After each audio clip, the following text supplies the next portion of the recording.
Bismillahirrahmanirrahim. Assalamualaikum warahmatullahi wabarakatuh. Alhamdulillahi rabbil alamin. Hamdan yuwafi ni'amahu wa yukafi mazidah kama yuhibbu rabbuna wa yardah. Asyhadu an la ilaha illallah wahdahu la syarikalah wa asyhadu anna Muhammadan abduhu wa rasuluhu la nabiyya ba'dah. Jemaah yang dirahmati Allah, kita bersyukur kepada Allah pada malam hari ini kita bisa melanjutkan kembali pembahasan Shalatul Mu'min atau ensiklopedi salat jilid yang pertama setelah minggu lalu kita libur. Dan sebagai kompensasi libur, insya Allah setelah kajian saya bagi coklat. Nanti jamaah laki-laki insya Allah di tangga sama istri saya juga ada coklat untuk para akhwat. Tapi yang sudah dapat di BDI sama Istiqlal kemarin ngantri di belakang. Kalau ada sisa baru boleh. Nah, coklatnya beli di Arafah. Jadi malam ini bisa makan coklat Arafah. Semoga tahun depan dan tahun-tahun depan teman-teman bisa wukuf di Arafah. Mari kita lanjutkan. Masih dalam pembahasan zikir setelah sholat. Sekarang zikir yang keenam, kata penulis, sadisan yaqra'u ayatal kursi. Untuk menghemat waktu kita dengar pembacakan Indonesia, kita simak bahasa Arabnya. Yang keenam, membaca ayat kursi. A'udzu billahi minasyaitonir rajim. Allahu la ilaha illa huwal hayyul qayyum.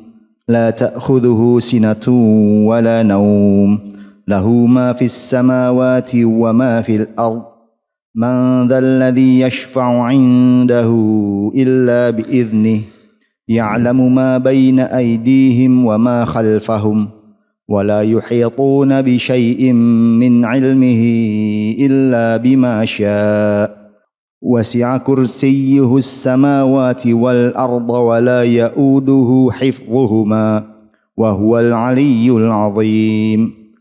Saya berharap teman-teman bisa menghafal. Kalau sudah hafal, alhamdulillah. Kalau belum hafal, hafalkanlah. Karena menghafal ayat kursi ini sangat banyak manfaatnya. Kita bisa baca ayat kursi setelah selesai sholat fardu. Banyak orang yang membaca ayat kursi kalau ketemu hantu. Ya kan? Kalau ketemu hantu itu langsung kuat gitu. Ya, atau ikut apa itu? Tantangan apa itu yang dulu? Yang ketemu hantu itu. Uji nyali ya, uji nyali. Nah, bahkan mungkin pesertanya menghafal dulu ayat kursi sebelum ikut uji nyali. Yang jelas menghafal ayat kursi ini sangat banyak manfaatnya untuk zikir pagi petang, untuk zikir setelah sholat. Bahkan memang untuk bisa menghindari dari gangguan syaitan.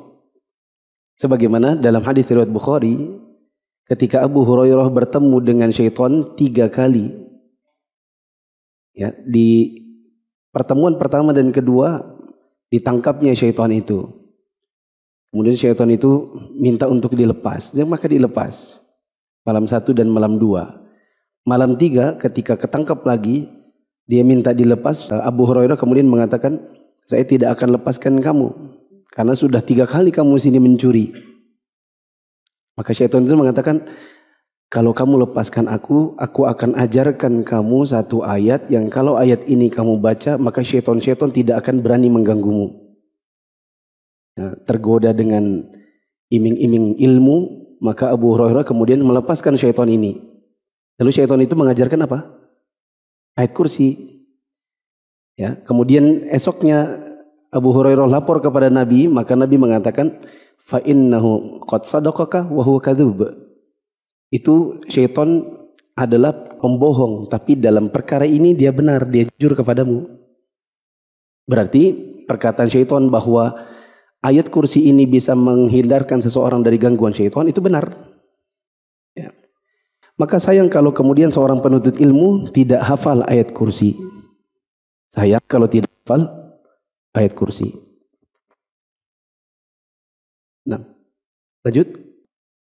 Artinya, Allah tidak ada ilah yang berhak untuk diibadahi melainkan Dia. yang hidup kekal, lagi terus-menerus mengurus makhluknya, tidak mengantuk dan tidak tidur. Kepunyaannya apa yang di langit dan di bumi. Siapakah yang dapat memberi syafaat di sisi Allah tanpa izinnya? Allah mengetahui apa-apa yang di hadapan mereka dan di belakang mereka. Dan mereka tidak mengetahui apa-apa dari ilmu Allah, melainkan apa yang dikehendakinya.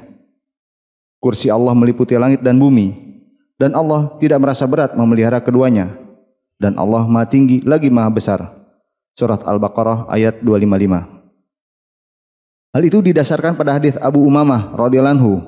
Dia bercerita, Rasulullah SAW bersabda, Man qara'a ayatal kursi dubura kulli salatin maktubatin lam yamna'hu min dukhulil jannati illa al-maut.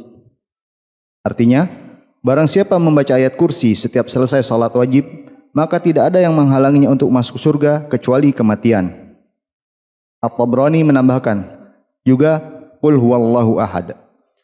Kalau kita diganjar oleh Allah Ta'ala untuk masuk surga apabila merutinkan ayat kursi setelah sholat, maka sudah selayaknya ini ayat kursi jangan ditinggalkan. Nah, ini keutamaan yang luar biasa. Kalau orang membaca ayat kursi setiap kali selesai sholat, terutama sholat wajib, tidak ada yang menghalangi dia untuk masuk surga kecuali kematian. Maka rugi kalau kemudian kita tidak hafal ayat kursi. Masa iya kita kemana-mana bawa buku hanya untuk baca ayat kursi. Itu harus ada di luar kepala. Bahkan kadang-kadang apabila kita misalnya di sholat zuhur itu terburu-buru karena pekerjaan. Kita berhenti dari pekerjaan karena pergi sholat zuhur. Tapi kita sendiri juga harus segera kembali ke kantor misalnya. Karena ada meeting atau sesuatu yang urgent. Maka sepanjang jalan setelah selesai salam, Assalamualaikum warahmatullahi wabarakatuh, zikir sebentar, sebagaimana saya sampaikan 2 minggu lalu, agar kita tidak meninggalkan zikir meskipun cuma sedikit, karena ada riwayat 33, ada juga riwayat 10. Jadi kita bisa baca yang 10 kalau memang kita tidak sempat. Dan nanti sepanjang jalan pulang kita baca apa? Ayat kursi. Begitu. Biar tidak ketinggalan sama sekali. Dapat hadiah. Hadiahnya parfum. Coba sebutkan dengan bahasa Arab. Kaidah 2 minggu lalu yang saya katakan, kebaikan kalau tidak bisa dikerjakan semua, jangan ditinggalkan semua.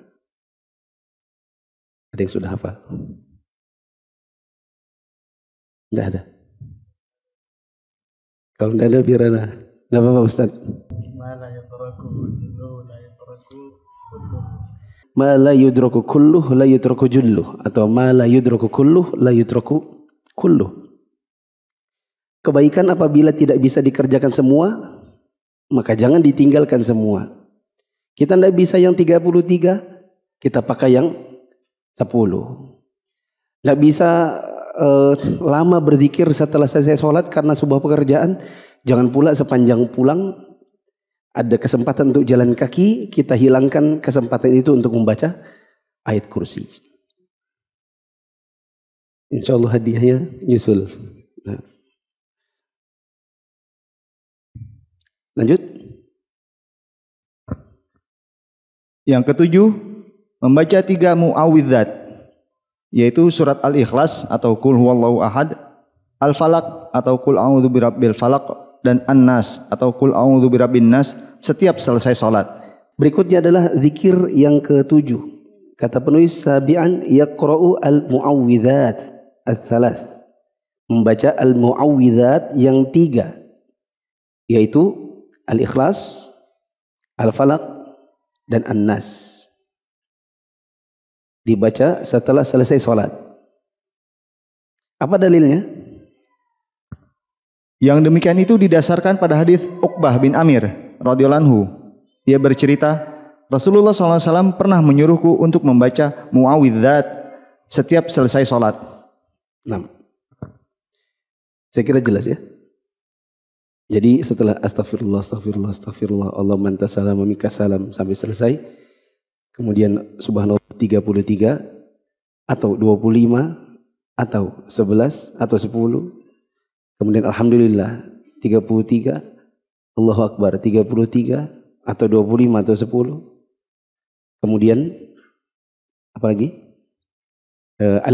Ayat kursi, kemudian Al-Falaq, Al-Ikhlas, Al-Falaq, An-Nas.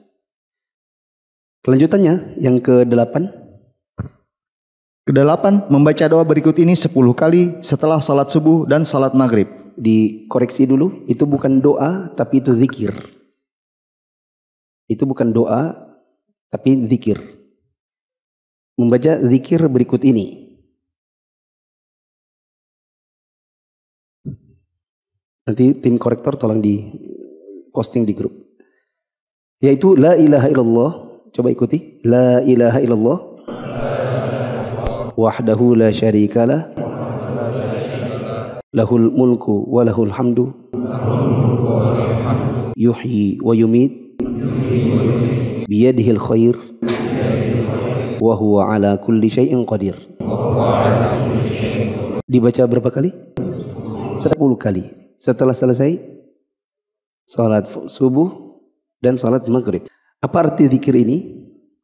Artinya, tidak ada ilah yang berhak diibadahi selain Allah semata. Tiada sekutu baginya. Miliknya segala kerajaan dan pujian, yang menghidupkan dan mematikan. Di tangannya semua kebaikan, dan Dia Maha Kuasa atas segala sesuatu. Adapun hal itu didasarkan pada hadis Abu Dzar, Muadz, Abu Ayyash Ar-Rizki, Abu Ayyub, Abdurrahman bin Ghanim Al-Ash'ari, dan Abu Darda, Abu Umamah, serta Imarah bin Syabib As-Sibai radhiyallahu anhum. Secara keseluruhan, di dalam hadis mereka disebutkan bahwa barang siapa membaca doa tersebut setelah salat maghrib atau subuh 10 kali, maka Allah akan mengirimkan malaikatnya yang akan melindunginya dari syaitan sampai pagi hari, dari pagi hari sampai sore hari. Dan dia akan ditinggikan 10 derajat. Selain itu, dia juga akan senantiasa terpelihara dari segala yang tidak disukai pada harinya itu. Ditetapkan juga baginya 10 kebaikan. Dihapuskan darinya keburukan, dosa-dosa besar. Zikir itu baginya sebanding dengan 10 budak wanita yang beriman. Pada hari itu, dia tidak akan tersentuh oleh dosa, kecuali dosa syirik kepada Allah. Dia menjadi orang yang paling baik amalannya, kecuali seseorang yang mengunggulinya dalam hal ucapan. Ya, banyak sekali keutamaan yang didapatkan bagi orang yang membaca la ilaha illallah wahdahu la syarikalah lahul mulku wa lahul hamdu yuhyi wa yumit biyadihil khair wa huwa ala kulli syai'in qadir 10 kali setelah selesai salat subuh dan maghrib. Di antaranya tadi disebutkan dia akan dikirimkan untuknya malaikat yang akan menjaga dia dari syaitan. Akan terpelihara dari pagi sampai sore, sore sampai pagi. Akan ditinggikan untuknya 10 derajat. Dia akan dijaga dari hal-hal yang dibencinya di hari tersebut. Allah akan mencatat untuknya 10 kebaikan. Allah akan menghapuskan 10 dosa. Kemudian zikir-zikir ini seperti memerdekakan 10 orang budak mukminah.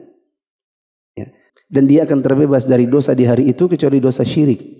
Dia termasuk di antara orang yang paling baik dalam beramal di hari tersebut kecuali orang yang mengucapkan lebih banyak daripada dirinya.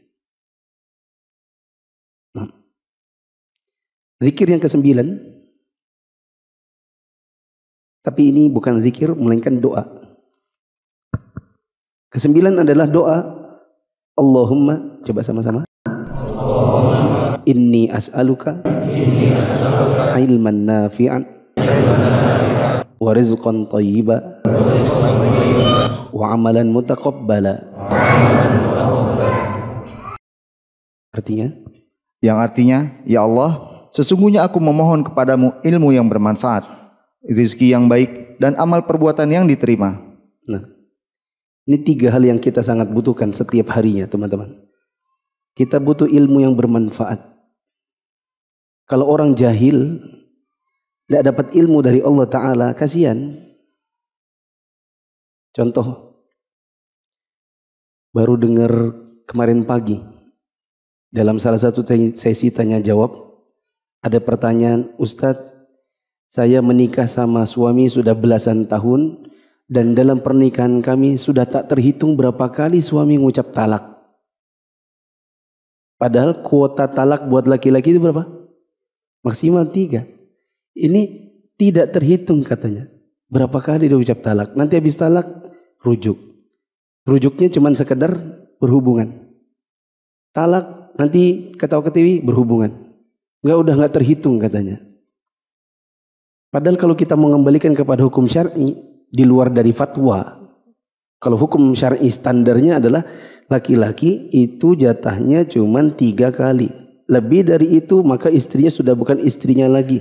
Istrinya harus nikah dulu dengan orang lain, sudah dijima oleh suami barunya, baru boleh kembali. Itu pun tidak boleh diatur, harus mengalir natural.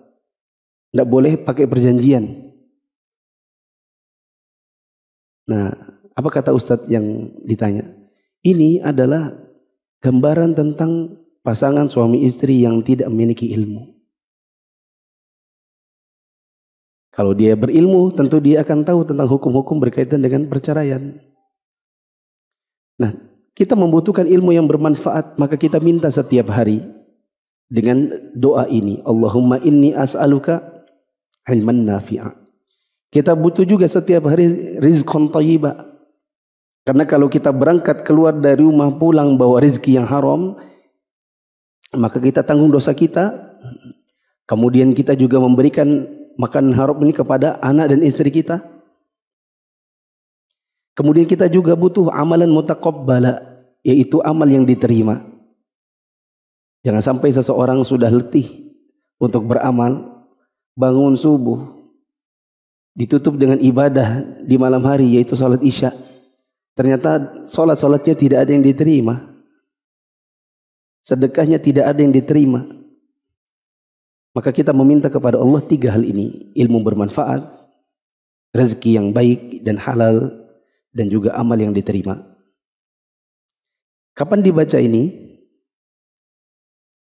Hal tersebut didasarkan pada hadis Ummu Salamah radhiyallahu anha. Oh, tadi sudah dibacakan? Atau tidak ada terjemahnya? Dibaca ini ba'da salami min salatil fajr. Hah? Oh iya. Oh, di hurufnya. Ya, silakan. Poin ke-10. Kok 10? 8 ya. Ini ngaco penomorannya Ustaz. Oh, coba sih. Huruf tapi ngaco. Ya kan? Di G, huruf G, harusnya I, membaca doa ini setelah salam selesai sholat subuh. Ini yang saya maksud. Karena kalau di bukunya disebutkan tasi'an Allahumma inni as'aluka ilman nafi'a wa rizqan thayyiban wa amalan mutaqabbala ba'da salam min salatil fajr. Kapan kita baca doa ini? Jawabannya adalah setelah selesai salam, yakni setelah selesai sholat subuh. Setelah astagfirullah, astagfirullah, astagfirullah, Allahumma anta salam dan seterusnya, nanti ada tambahan Allahumma inni as'aluka ilman nafi'a dan seterusnya. Apa dalil dari doa ini? Silakan. Hal tersebut didasarkan pada hadis Ummu Salamah radhiyallahu anha. Nabi SAW setelah salat subuh, yakni setelah salam mengucapkan Allahumma inni as'aluka ilman nafi'a dan seterusnya. Yang artinya, ya Allah, sesungguhnya aku memohon kepadamu ilmu yang bermanfaat. Yang ke-10, yang J, harusnya J poinnya. Poin J atau yang ke-10, membaca doa berikut ini. Rabbi, coba dibaca sama-sama. Rabbi qini adzabaka yawma tab'atsu ibadak. Yang artinya, ya Rabbku, lindungilah aku dari adab-Mu pada hari ketika Engkau bangkitkan hamba-hamba-Mu. Hal itu didasarkan pada hadis Al-Bara radhiyallahu anhu. Dia berkata, kami pernah mengerjakan salat di belakang Rasulullah SAW. Dan kami ingin agar kami berada di sebelah kanan beliau, sehingga beliau akan menghadapkan wajah beliau kepada kami. Lebih lanjut dia bercerita, Lalu aku mendengar beliau mengucapkan, Rabbi qini adzabak yauma tab'atsu au tajma'u ibadak. Yang artinya, ya Rabbku, lindungilah aku dari azabmu pada hari engkau bangkitkan atau engkau kumpulkan hamba-hambamu. Lanjut ke 11. Ke-11, mengangkat suara untuk berzikir ketika selesai mengerjakan salat wajib adalah sunnah. Ya, ini bukan zikir. Jadi seharusnya ini tidak dimasukkan dalam poin ke-11. Melainkan catatan penting. Catatan penting, raf'u sawti bidzikri 'inda insirafin nasi minal fardhati sunnatun. Kata penulis, mengangkat suara tanpa berteriak ya. Maksudnya suaranya terdengar tanpa berteriak. Setelah selesai salat fardu itu adalah sunnah. Apa dalilnya? Hal itu didasarkan pada hadits Ibnu Abbas radhiyallahu anhu. Dia berkata, kami mengenal selesainya salat Rasulullah dengan mendengar takbir. Sementara dalam lafaz Al-Bukhari disebutkan, kerasnya suara zikir ketika orang-orang selesai mengerjakan salat fardu berlaku pada masa Nabi sallallahu alaihi wasallam. Iya. Ada riwayat Ibnu Abbas radhiyallahu anhuma. Ibnu Abbas ini termasuk di antara sahabat junior dari sisi usia, senior dari sisi keilmuan. Waktu dia masih kecil, dia terbiasa berada di soft terbelakang. Untuk mengetahui selesainya sholat di depan, kalau di zaman sekarang kan imam itu pakai mic. Jadi di tempat ibu-ibu pun terdengar. Kalau di zaman dahulu kan tidak ada pengeras suara. Jadi kalau sahabat sedang banyak, maka yang belakang-belakang anak-anak kecil bisa tahu selesainya sholat itu dengan mendengar suara takbir. Maksudnya itu seperti ini. Nabi SAW mengucapkan salam. Assalamualaikum warahmatullah. Assalamualaikum warahmatullah. Maka para sahabat juga. Assalamualaikum warahmatullah. Assalamualaikum warahmatullah. Allahu Akbar, Allahu Akbar, Allahu Akbar. Mereka mengucapkan takbir 3 kali. Cuma ini pengamalan di sebagian daerah jarang dilakukan, sebagian daerah memang disemarakkan. Ya, kalau di Indonesia kita memang terbiasa Assalamualaikum warahmatullah, Assalamualaikum warahmatullah. Terus kita membacanya lirih. Astagfirullah, astagfirullah. Tapi kita dapati di tempat-tempat yang lain, di sebagian pondok, mereka takbir dengan keras. Allahu Akbar, Allahu Akbar, Allahu Akbar. Insya Allah perbuatan takbir 3 kali dengan suara terdengar keras, dengan yang astagfirullah, astagfirullah, astagfirullah. Dua-duanya adalah pengamalan yang boleh. Boleh ini, boleh itu. Kita juga dulu di kajian Syekh Shalih bin Fauzan, di kajian Syekh Sa'ad Syatri, di kajian Syekh Sa'ad Al-Khutlan. Kita kalau dengar selesai kajian kadang-kadang sholat. Ya. Habis selesai sholat Isya misalnya, kajiannya kan maghrib. Setelah maghrib, kajian Isya. Nah di sholat maghrib, di sholat Isya, ada sebagian masyayikh yang di masjidnya kita dengar Allahu Akbar, Allahu Akbar, Allahu Akbar. Di sebagian masjid yang lain, para masyayikh cuma astagfirullah, astagfirullah, astagfirullah. Jadi boleh ini, boleh itu, insya Allah. Lanjut. Al-Hafidh Ibnu Hajar Al-Asqalani rahimahullah berkata, yang dimaksudkan dengan meninggikan suara dalam berzikir adalah bertakbir. Seakan-akan mereka memulai takbir setelah salat sebelum tasbih dan tahmid. Kata Ibnu Hajar, fakana al-muradu anna raf'a as-sauti bidzikri ay at-takbir. Maksud perkataan Ibnu Abbas, kami mendengar suara keras, maksudnya itu adalah takbir. Orang mengucapkan Allahu Akbar, Allahu Akbar, Allahu Akbar. Konsekuensi dari pemahaman ini bahwa mereka mengucapkan takbir sebelum subhanallah, subhanallah, subhanallah, subhanallah. Alhamdulillah, alhamdulillah, alhamdulillah. Bisa dipahami? Konsekuensinya demikian. Tapi seandainya ada yang mengucapkan subhanallah duluan, kemudian tahmid duluan, baru kemudian takbir ketiga, itu juga boleh. Sebagaimana sudah kita baca pada pertemuan 2 minggu yang lalu. Lanjut. itu akan tampak jelas di dalam hadis Abu Hurairah radhiyallahu anhu bahwasanya Abu Salih pernah berkata, Allahu Akbar, Subhanallah, Alhamdulillah, Allahu Akbar, Subhanallah, Alhamdulillah, hingga seluruhnya berjumlah 33 kali. Sudah, gitu aja. Oh, ada kata-kata fabada bit takbir. Berarti dia memulai dengan takbir. Di situ enggak ada. Oh. Boleh ditambahkan. Ada riwayat Abu Hurairah bahwa Abu Salih kalau berzikir dia bukan subhanallah, subhanallah, subhanallah, alhamdulillah, alhamdulillah, Allahu akbar, Allahu akbar, Allahu akbar. Bukan begitu. Tetapi Allahu akbarnya duluan. Allahu akbar, Allahu akbar, Allahu akbar, subhanallah, alhamdulillah, alhamdulillah. Dan ini menunjukkan bahwa dimulai dengan takbir juga boleh. Bisa dipahami? Maka ini menjadi jawaban. Ada pertanyaan sebagian teman-teman. Ustadz, saya main di masjid pondok A. Kebetulan lewat tak sholat di situ. Orang baca Allahu Akbar, Allahu Akbar, Allahu Akbar. Baru astagfirullah. Allahumma anta salam minka salam. Gitu. Kok ada takbir 3 kali keras itu kenapa? Jawabannya riwayat ini. Kok kita jarang? Ya kita pakai riwayat yang lain. Dengan memulainya astagfirullah, astagfirullah, astagfirullah, Allahumma anta salam minka salam dan seterusnya. Baru subhanallah 33, alhamdulillah 33, takbirnya baru 33. Bisa dipahami teman-teman? Selesai? Atau masih ada lagi? Bab baru.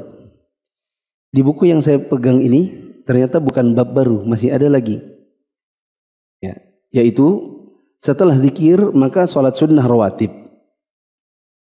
Nah, cukup panjang ternyata penjelasannya. Tapi sebaiknya tidak usah karena nanti insya Allah akan datang di bab tersendiri tentang sholat sunnah rawatib. Begitu. Maka kesimpulannya teman-teman, coba kita mulai dari awal zikir setelah sholat. Dari yang zikir pertama kali. Yuk kita murojaah, anggap saja kita selesai dari sholat.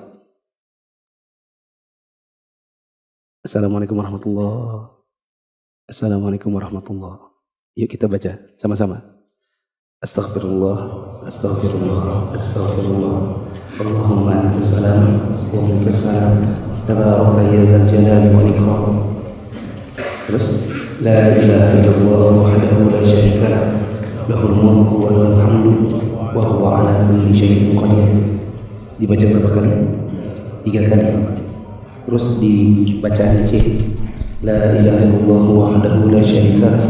Lahul mulku wa lahul hamdu yuhyi wa yumiit wa huwa hayyun la yamut biyadihi al-khair wa huwa ala kulli syai'in qadir. Allahumma la mani'a lima a'taita wa la mu'tiya lima mana'ta wa la radda lima qadaita wa la yanfa'u dzal jaddi minkal jaddu. Terus la ilaha illallah wahdahu la syarika lah lahul mulku wa lahul hamdu wa huwa ala kulli syai'in qadir. La haula wa la quwwata illa billah. La ilaha illallah la na'budu illa iyyah. Ahlan ni'am wal fadl wal thana'il hasan. La ilaha illallah mukhlishina lahu ad-din wa lahu karihal kafirun.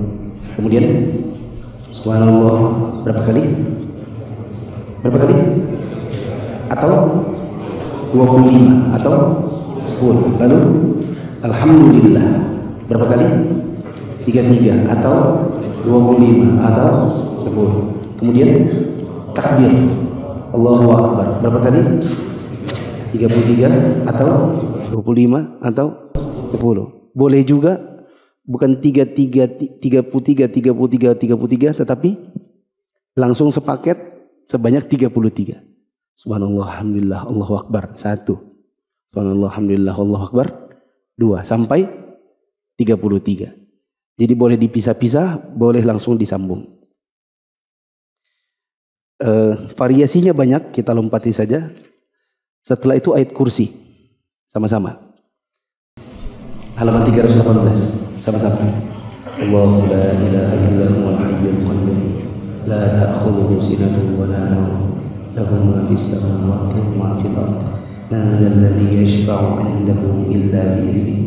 يعلم ما بين أيديهم وما خلفهم ولا يحيطون بشيء من علمه إلا بما شاء وسع كرسيه السماوات والأرض ولا يؤوده حفظهما وهو العلي العظيم.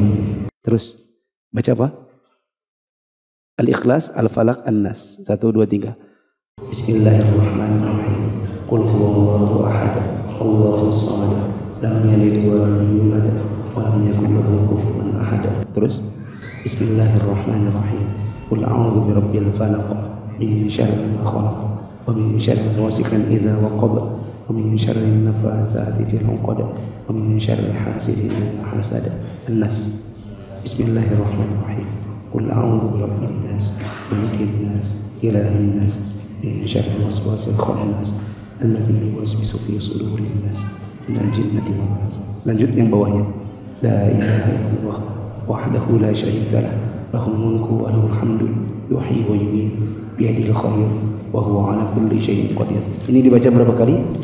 10. Salat apa? Subuh dan maghrib.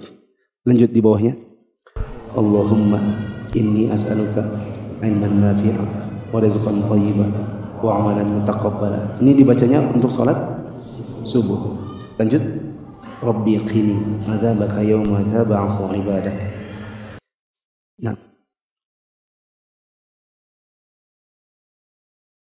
Mungkin ini yang kita bisa baca.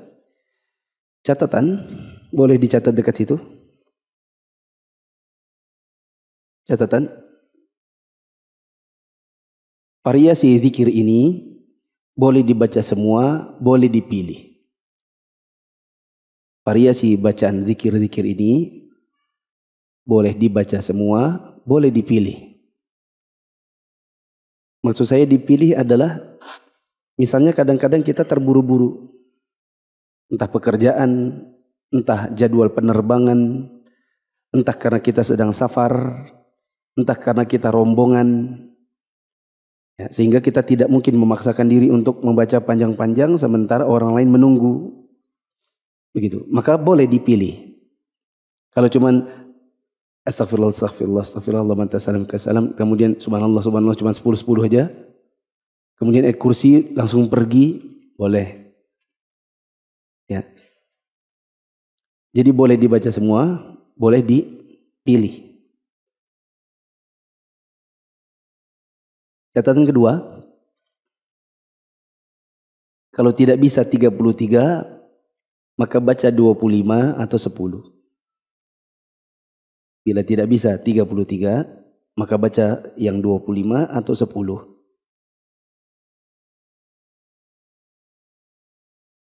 Yang mana ini yang dibaca? Subhanallah, alhamdulillah, Allahu Akbar. Ketiga, boleh dibaca sambil berdiri atau berjalan. Boleh dibaca sambil berdiri atau berjalan atau berkendaraan. Bila seseorang tidak bisa zikir dalam keadaan duduk, misalnya karena dia ingin menghemat waktu karena terburu-buru, atau karena sudah hampir jalan kendaraannya lalu dia harus berhenti dari zikirnya, dia boleh melanjutkan zikir itu sambil berjalan atau sambil berkendaraan. Nah, dan tadi apa kaidahnya? Kebaikan.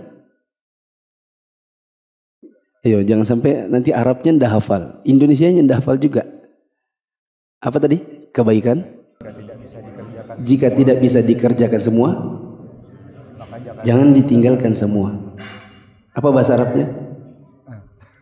Nah. Ma la yudraku kulluh la yutraku julluh. Ada juga yang mengatakan ma la yudraku kulluh la yutraku kulluh. Satunya yudrak, satunya yutrak. Yudrak itu artinya didapat, digrab, itu namanya yudrak. Yutrak itu jangan ditinggalkan.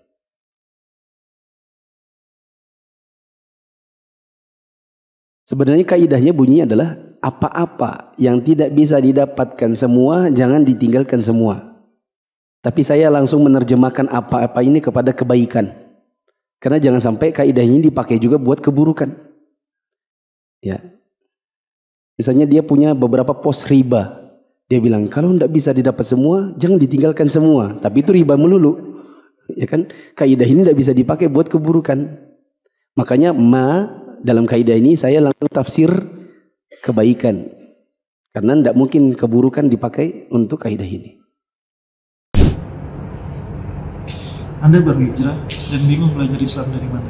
Yuk ikut MIA. Mufid Islamic Academy atau MIA adalah sebuah program pembelajaran Islam melalui pembahasan kitab-kitab para ulama yang dibahas secara terstruktur dan berjenjang. Untuk informasi lebih lanjut tentang pendaftaran, teman-teman bisa mengakses di media sosial Mufid TV Official, baik yang ada di Telegram, YouTube, Instagram, maupun di Facebook. Assalamualaikum warahmatullahi wabarakatuh.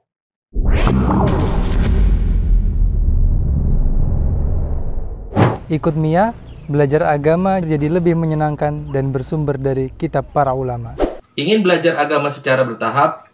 Yuk ikut MIA, belajar secara runut dari kitab-kitab ulama. Teman-teman yang dirahmati Allah, coba buka daftar isi buku ini, yang buku Indonesianya. Kajian ini sudah setahun lebih, tahun lebih. Atau mungkin malah hampir 2 tahun ya. Kita sudah belajar apa saja? Karena kita lihat ini bukunya udah setengah. Kan? Bukunya udah setengah. Berarti dalam setahunan ini kita belajar, coba lihat daftar isinya. Kita belajar pengertian toharoh dan macam-macamnya. Macam-macam najis.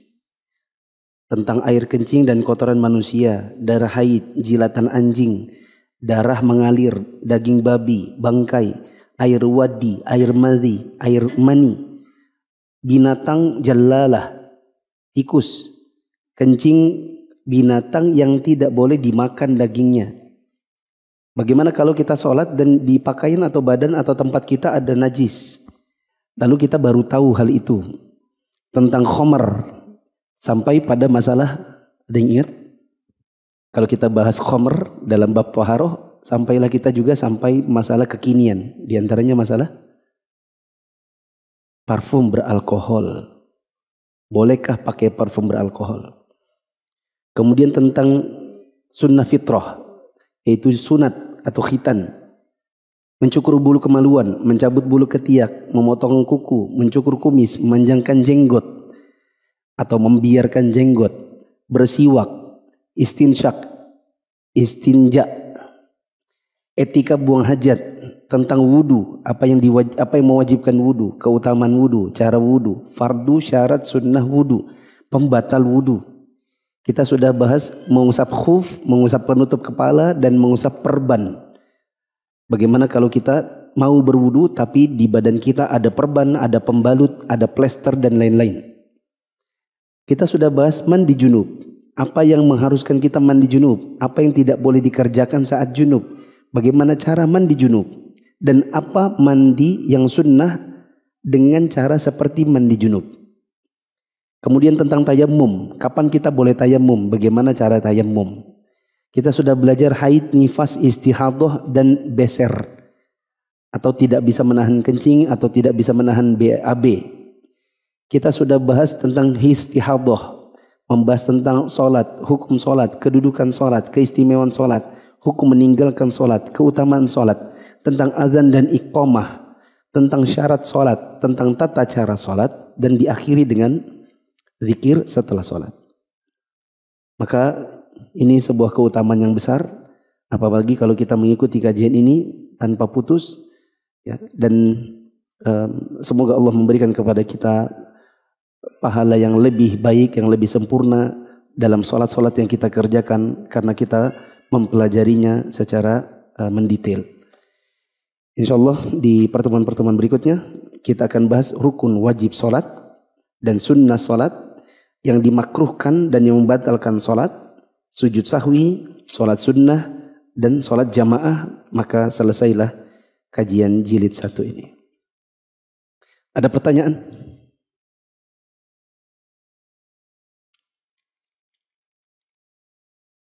Apakah membaca ta'awuz setiap surat ataukah cukup surat pertama saja? Oh, mungkin maksudnya yang dizikir, zikir tadi ada Al-Ikhlas, Al-Falaq, An-Nas, maka ta'awuznya cukup yang pertama saja, sedangkan di tengah-tengah di antara dua surat itu hanya membaca basmalah. Pertanyaan? Jangan panjang-panjang. Baca Al-Fatihah duluan, jadi ketika kita baca kitab sudah duluan Ustaz, imamnya belum, kita baca Al-Fatihah duluan sebelum dia baca. Suaranya imam terdengar? Enggak, nanti dia baca sesuai maghrib, tapi kita ikutannya udah selesai duluan, kita baca sholat maghrib atau sholat yang suaranya imam terdengar, kita udah selesai iftitah, imamnya belum selesai, bolehkah kita Al-Fatihah duluan? Jawabannya enggak usah. Pendapat yang lebih kuat adalah cukup dengarkan bacaan imam. Dan untuk ikhtilaf ini saya tidak usah panjang-panjang karena sudah pernah dipanjangkan. Jadi intinya iftitah kita selesai, diam dulu, tunggu imam baca Al-Fatihah, maka cukup dengarkan Al-Fatihahnya imam. Pertanyaan? Untuk zikir yang tadi apa harus berurutan? Zikir yang tadi haruskah berurutan? Tidak harus. Jangankan berurutan, dipotong-potong dan dipilih aja boleh. Ada pertanyaan? Terkait zikir setelah sholat, kita zikir pagi lagi. Apakah kita ulang atau sendiri-sendiri? Sudah ada zikir setelah sholat. Bolehkah apa zikir paginya dibaca lagi? Iya, dibaca lagi. Bila mau digabung, boleh. Ada zikir setelah sholat, ada zikir pagi petang. Sholat subuh udah baca zikir, sholat asar udah baca zikir. Ada lagi zikir pagi petang. Kemudian ini bacanya sendiri-sendiri atau bolehkah di mix? Maksudnya misalnya Al-Ikhlas, Al-Falaq, An-Nas sama ayat kursi. Ada setelah selesai sholat, ada juga di zikir pagi petang. Bolehkah digabung? Boleh. Jadi apa yang sudah dibaca di zikir setelah sholat, boleh tidak dibaca saat sedang membaca zikir pagi petang. Karena dua ibadah, bila teknisnya sama, maka dia boleh digabung. Bila memang kedua ibadah tersebut hukumnya sunnah. Pertanyaan? Terkait sujud di saudara. Nah, ketika hendak sujud, ketika menarik celana sedikit, ketika yang sujud apakah akan masuk menahan pakaian? Kadang kita kalau mau sujud, itu kadang kita harus narik pakaian. Apalagi yang memang celananya agak ketat. Kalau kita tidak tarik, kita terjungkal ke depan. Ya kan? Apakah ini termasuk di antara menyibak pakaian? Sebagian ulama ada yang mengatakan itu termasuk menyibak pakaian. Sebagian lagi mengatakan boleh karena itu kebutuhan. Ya, sebagian teman-teman itu terutama yang badannya besar. Itu mungkin kalau pakai gamisnya nggak ditarik dulu, dia kesan apa? Celana yang bagian dalamnya, celana dalamannya itu kalau nggak ditarik dulu, itu bisa mengetatkan di lututnya dan dia malah kesulitan. Maka sebagian ada yang mengatakan itu bagian dari menyibak pakaian yang dimakruhkan. Sebagian lagi mengatakan tidak mengapa karena itu kebutuhan. Jadi yang bagaimana? Antum lebih tahu. Antum harus apa dengan baju antum? Kalau memang antum punya kebutuhan untuk menariknya sedikit, maka insya Allah tidak mengapa. Jika salah satu 7 anggota badan tidak menempel saat sujud, apakah sah? Jawabannya tidak sah. Harus nempel ke bawah. Terutama hidung dan jari-jari kaki yang saat sujud seringkali terangkat. Jidatnya kena, hidungnya enggak kena. Atau ujung jari kakinya itu nempel pertamanya aja lalu terangkat. Maka ini tidak boleh. Bagaimana kalau kita lupa mengucapkan Sami Allahu liman hamidah? Nanti insya Allah datang di bab minggu depan. Insya Allah. Untuk rakaat 1 dan 2 pada sholat zuhur dan asar, setelah membaca surat pendek, apakah boleh membaca surat pendek yang lain? Atau dia menunggu imam? Kalau memang sudah selesai dan imamnya belum selesai, kita mau ruku kan tidak boleh duluan. Ya, masa kita makmum ruku duluan? Lama betul imamnya ini katanya. Maka kita boleh baca setelah Al-Ikhlas. Oh, imamnya kayaknya amyatasa'alun nih. Kita tambah lagi boleh. Kalau nggak selesai juga amyatasa'alun juga kita ya. Bukan apa-apa. Subhanakallahumma wa bihamdika asyhadu an la ilaha illa anta astaghfiruka wa atubu ilaik. Wassalamualaikum warahmatullahi wabarakatuh.